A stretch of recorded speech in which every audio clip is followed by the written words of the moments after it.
Welcome to Raise the Line with Osmosis.org, seeking solutions with leading experts on how to increase healthcare capacity so people can get the care they need during the COVID-19 crisis and beyond. Hi, I'm Shiv Gaglani. Our guest today started a company in 2005 on a simple premise. Students will learn more and perform better on standardized exams if they're having fun. Matt Riley and his partners have now grown that company, Blueprint Test Preparation, into one of the largest LSAT and MCAT prep providers in the country, helping more than 100,000 students each year. I'm really looking forward to learning more about Blueprint's approach to learning, how they were impacted by the pandemic, and what changes Matt sees coming in online education. So Matt, thanks so much for taking the time to be with us today. Thank you, Shiv. Thank you for having me. Very excited to be here. So let's get into the origin story of Blueprint, which you started not long after graduating from UCLA. What sparked the idea of creating a test prep company, and what problem exactly were you trying to solve? Let me jump in the time machine really quickly and go back. The year is the early 2000s. As you noted, I was pretty young when we put Blueprint together, but the origin story really was based on two instructors who wanted to build a company around great instructors, to put it pretty simply. My co-founder and I were teaching LSAT classes next to each other, mostly at the UCLA Law School in very big lecture halls. I know I'm dating myself a little bit here, but at that time, in-person was all the rage. When you were studying for one of these big, scary exams, you essentially either took an in-person class or you went to something called a bookstore that some people might not be familiar with anymore and bought some books to study for them. And my co-founder and I had built a pretty good reputation for being great instructors for pre-law students. And the way that we did that was we just infused personality and humor combined with a really deep understanding of the test and the curriculum. And it was really in that combination that students would enjoy the class. We drove great results. And then the word of mouth referrals really picked up. So we became fast friends and put our heads together. And one day we said, most of the larger test prep companies out there, they really think of instructors as being replaceable, right? It's sometimes a very seasonal job. You go teach some classes on your way to grad school. And we thought that you could actually really build and brand around Rockstar instructors, the type of people who want to perfect their craft and can really make a different type of classroom experience for people. So that was the driving force behind the company, is to just really create something where we were teaching and also running the company and helping to train and put mechanisms in place to create other Rockstar instructors across the country. And that's what we did. The other problem that we were trying to solve, which is still something that I think about a lot today, is standardized testing. You might not be surprised to hear this. Most students are not excited when they have that process in the future. Nobody wakes up being like, man, I can't wait for my next standardized test. And we never thought it had to be that way. We think that learning anything can be fun, in the same way that learning something for your next career move or learning something, I have young children and I see kind of that joy. They light up when they start to learn something. And standardized testing, I think, can be exactly the same thing. You're taking on a different educational challenge. The LSAT is a very fun test to teach because it is a skills-based test. And so when you're teaching people different skills like critical thinking, breaking down arguments and things of that sort, you can be really creative in the ways that you teach those principles to students. So that's what we've always tried to do. Well, that really resonates with us. Obviously at Osmosis, we have a lot of memes and cute animations and sound effects that pop up in the videos we produce. And I can definitely relate as a student, lifelong learner myself, to what you were saying about the impact that Rockstar teachers can have. Two in particular. One is obviously Baiju built his empire in India, which is expanding globally, based on the fact that he was a rock star teacher in India, filling out stadiums as people were prepping for these high stakes exams in India. And the second is my computer science professor in college. His name's David Malin. He started CS50, which is now Harvard X50. Awesome professor, made it tons of fun, and took a class that had declining enrollments for many years and totally made it the most popular class at Harvard. Obviously, there are macro reasons why people want to go into computer science, but he was similar to you, used humor and analogies and whatnot to make it fun. So tell us about kind of the growth curve of Blueprint Test Prep, especially when you started going from LSAT and getting into MCAT. So first, I want to echo what you say. I think every student has instructors and professors in their life that they can point to as just the rock stars who actually helped them learn more. Yeah, the evolution has been really interesting. So I would say the two big changes in the company is, first, We obviously pivoted from a predominantly in-person business to now solely online business. But that was a transformation that happened over a number of years. And the interesting challenge that put in front of us was, how do you take that same feel, that same vibe of a lively classroom experience and recreate that in the online learning environment? So that's something that we've really focused on for the last decade or so. And then we acquired a company who had built a really good reputation for having good MCAT content back in 2018. So that was my introduction to the world of, other than I myself was a pre-med for 1 quarter at UCLA, but then I put that to the side for a number of years, but was reintroduced to the world of pre-meds and the MCAT through that acquisition back in 2018. So now, in the same vein, we've tried to take a lot of those same principles that made Blueprint successful originally and said, how do we adjust this and make a really great learning experience for MCAT students? Got it. That makes a lot of sense. I mean, you've sort of seen how law school admissions and med school admissions have changed over the past decade, or I mean, maybe MCAT a little more recently. As you probably are aware, during the pandemic, the number of med school applications went up by about 20% year over year. Some are calling it the Fauci effect. I'd love your take on how admissions have changed over the years you've been involved, because even in law school, there was a time when people were saying, a lot of the initial stuff that people who joined law firms would be automated away. And so law school admissions was really declining. And I don't know how that impacted LSAT. But what are you seeing? What have you seen? And what are some of your takeaways over the next coming years focused on law school and med school admissions? As well as, are there other tests that you guys think you'll be getting into based on how the market's changing? Yeah, definitely. So it's been a very interesting year. And I won't even go back. For the last decade, there's been a lot of trends, but really everything, as so much of the world has been accelerated in the last 12 to 18 months. As you noted, there was a pretty big increase in the number of med school applicants. We actually saw similar increases for law school applicants. Business schools reported the same thing.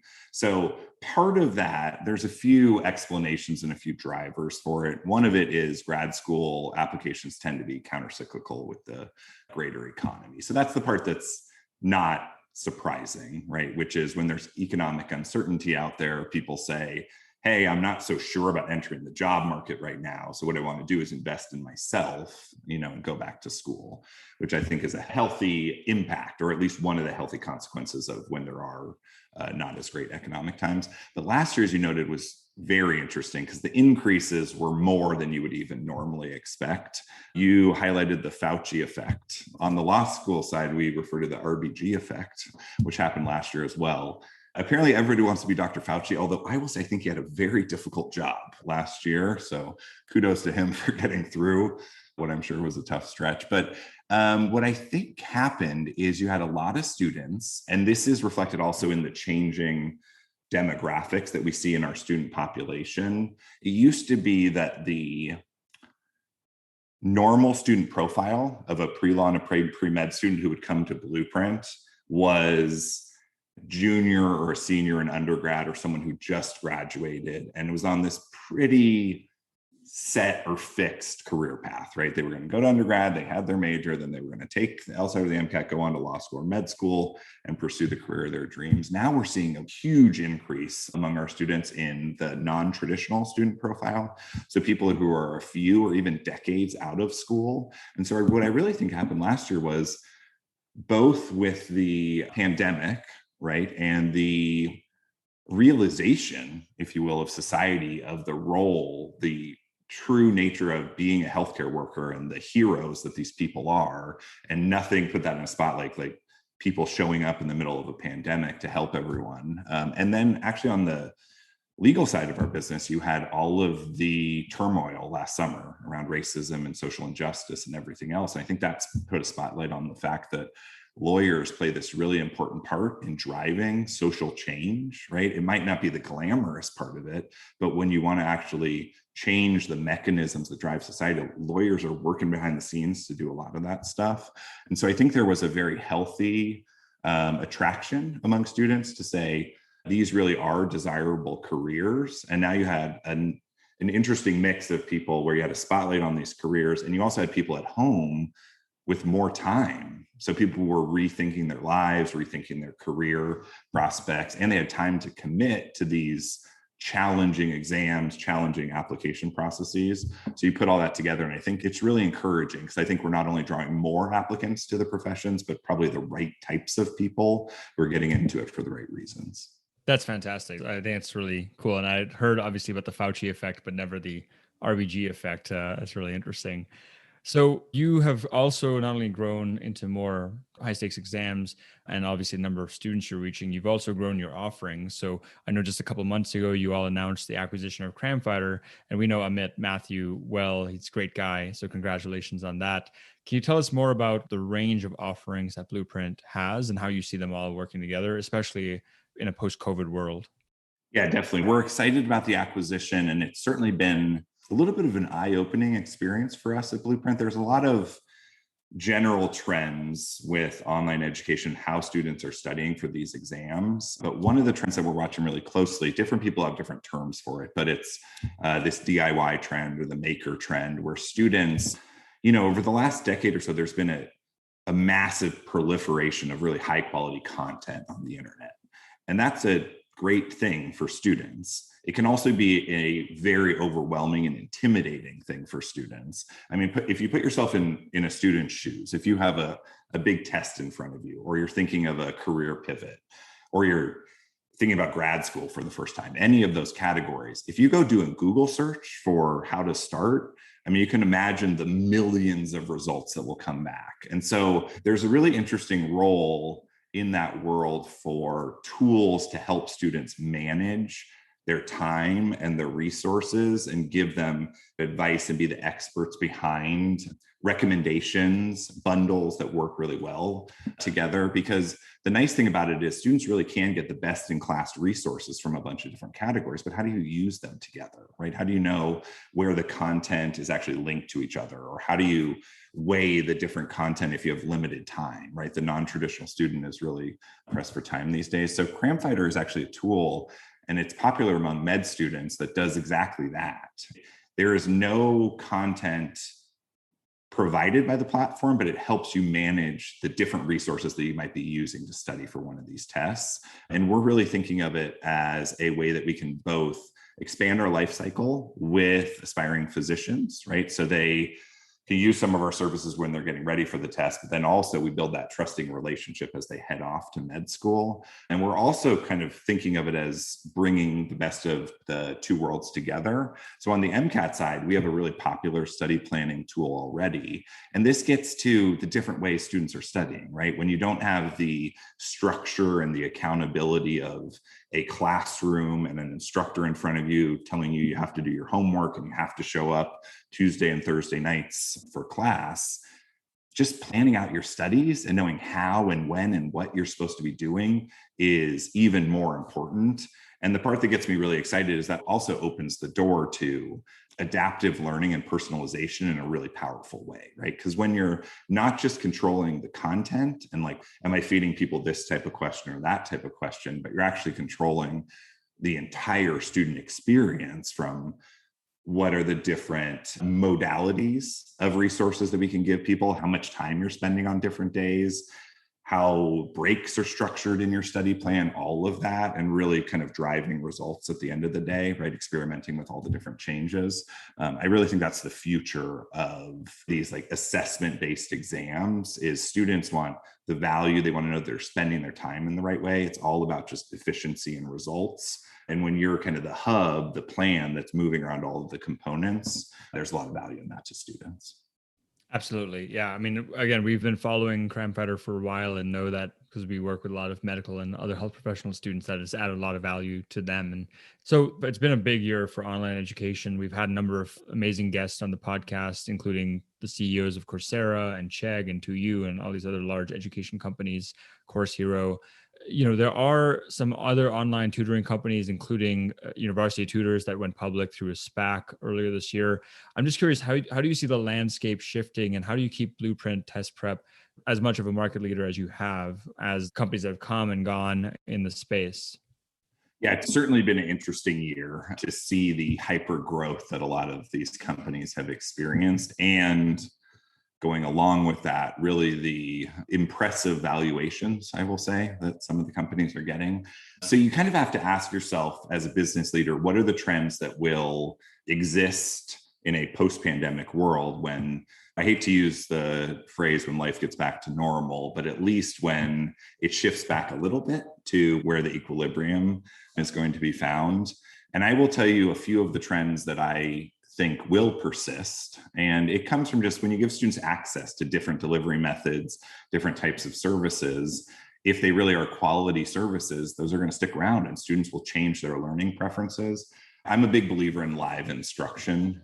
As we noted, that was kind of the original foundation for Blueprint. Was I just don't think that no matter how smart the bots get and how crafty they can get with all of the data that they know about us, I just think that there's something really special about the experience of a passionate, enthusiastic Rockstar instructor teaching you something in a live setting. So we've really leaned into that, and we've really innovated on the live experience for our students. And so I think that a lot of companies have taken advantage of that. And then going along with that, I do think online tutoring is something that is here to stay. It's one of those classic times where you think of the old model, bringing your children or yourself down to a tutoring center, trying to find somebody managing availability and commute times and everything else. And now it's like, oh, I can go on my computer and find an amazing expert in something, even if they're halfway across the world, and get this great access. That's a dream, right, for both educators and students. So I think the success of the companies that you noted is really a testament to that. But also, we're kind of leaning into it and seeing like, well, what are the new and different expectations that our students will have in this different world? But I would say leaning into that live learning, a really great differentiated live learning experience and really accessible tutoring options for students are definitely things that we're looking at closely. Awesome. That's really great. And, a couple of years ago, I wrote an article about the problem with board exams, mostly USMLE, like med school exams when you're in med school, and how to solve it. And, made the point that these high stakes exams play two roles. One is they want to make sure that there's a national objective metric across which all students are compared for entry into, in our case, residency. So one is controlled supply and demand, or demand really. And then number two, it's like a forcing function to make sure that before you enter med school, you've got at least a basic level of biomedical knowledge that'll make you more likely to succeed. But there's a lot of criticism around these high stakes exams, and many of them go through different changes. The USMLE step one, when pass fail. The MCAT's been redesigned at least once in the past decade. I don't know much about the LSAT, but I'm sure there's been some changes. Colleges don't need to accept SAT and ACT anymore. How do you see just high stakes exams as a whole changing? And what are some of the ways you guys are staying proactive around those changes? Yeah, it's a great question. And you got to forward me that article. I'd love to read it. The same is true for LSAT and the bar exam in all areas. Now, I want to make a distinction here because I do think there's been a lot of criticism, some of it fair, for college entrance exams. And in that world, the same dynamics that you just noted aren't important in the same ways, right? There really are issues on the college side of just equity and access and all of those things. But when you're talking about med school, law school, these advanced degrees, that function that you just noted is an important one. And so we try to reframe the conversation with students a lot, because a lot of times they'll look at these high stakes exams and they only focus on the gatekeeper function of it, if you will, and they'll just see it as this big, scary thing that's trying to stop them from getting to the next step in their career journey. But you just said some very important words there that I agree with, which is this actually gets you ready for success. Believe it or not, and it's hard when you're taking the tests, the LSAT and the MCAT are actually reasonably good predictors of success in law school and med school. And even farther than that, they're reasonably good predictors of whether you will actually be able to pass your licensing exam so that you can now become a physician or become a lawyer.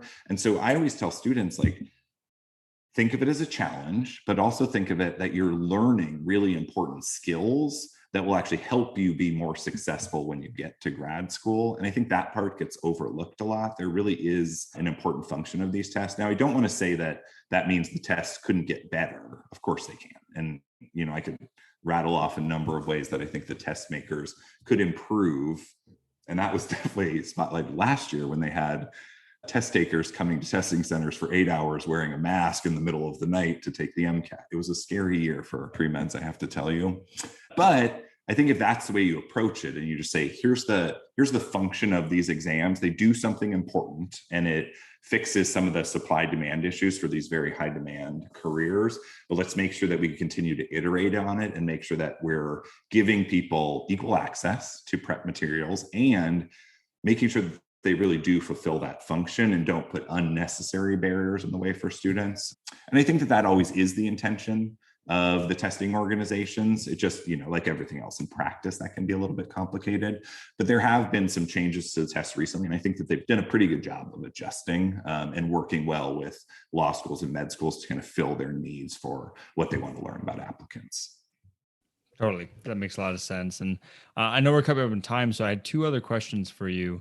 The first is, given that our audience is composed of primarily young career or early career healthcare professionals, what advice would you give to them? And you probably already do this through Blueprint for the pre-meds taking the MCAT, about meeting the challenges of the COVID pandemic and beyond. Yeah, I would say, so a couple pieces of advice that I want to give. One, I will say more on the beginning of your journey. And then the second one, looking more toward your future career. At the beginning of your journey, and I touched on this a little bit in the beginning, is I really think that students put too much emphasis on what they are studying and not enough emphasis on how they are studying. Working with pre-meds, as I'm sure you may remember, they tend to study a lot and sometimes too much, believe it or not. And students sometimes form this perception that more is always better. And what we're doing when I'm talking about the study planner and our adaptive algorithms and everything else is we're really trying to teach students that anytime you're taking on one of these intellectual challenges, you got to prime yourself in the same way that you would for an athletic challenge or other things. Like our students will do poorly on a test and they'll blame the test or they'll blame the content. And it's like, how'd you sleep last night? Are you having trouble in your personal life that you're really not taking into effect here? And just think of it more as like this holistic process. Think of it as a challenge. You have these big, somewhat intimidating tests in your way, but if you try to enjoy the process and really think of all the different inputs that impact your performance, I think that it makes the whole experience a lot better. And then look, the question about COVID has been front of mind for me for the last year, 15 months. I think the advice to students is relatively simple, but hard to kind of internalize. The rate of change in society is bewildering these days. And that can be scary sometimes. Psychologically, you can have a really hard time with it. But I think when you're thinking of your future career and when you're going through the early planning stages and think about where you want to end up, don't look to the past. I mean, look at where things are today compared to where we were a couple of years ago. And you really have to make a bet on what the future is going to look like. I mean, in the world of healthcare, just think about the different modes of delivery that are happening these days and what that's going to look like in 5 or 10 years. So I really think that even though that can be scary, it also, as with all change, it's going to open up a lot of different opportunities. So don't fight it, lean into it, and think about, how your career is going to function in the future world with all of the trends that we're seeing, because there will certainly be lots of opportunities for success, but just lean into it, right? A lot of change. Absolutely. I couldn't agree more with that. So my last question, Matt, is there anything else that you wanted to share with our audience that I haven't asked you about yet? No, I think we covered everything. I mean, I want to give Shiv, again, thanks for having me. I also have always admired what you guys do. I think you obviously provide a great service for students and have watched the tremendous growth and all that you guys are doing to get great information in front of students and playing that really pivotal role through the pandemic. So kudos to you guys for all that you're doing. And thank you, Matt. I mean, I really appreciate you taking the time to be on here with us and more importantly, the work you do at Blueprint Test Prep. And, obviously we're biased towards the healthcare field, but the countless number of students you've helped raise line and become part of the healthcare workforce through the work you do. So with that, I'd like to thank our audience for listening and remind them to do their part to flatten the curve, get vaccinated if you haven't, and raise line since we're all in this together. Thanks again, Matt. Thanks, everyone.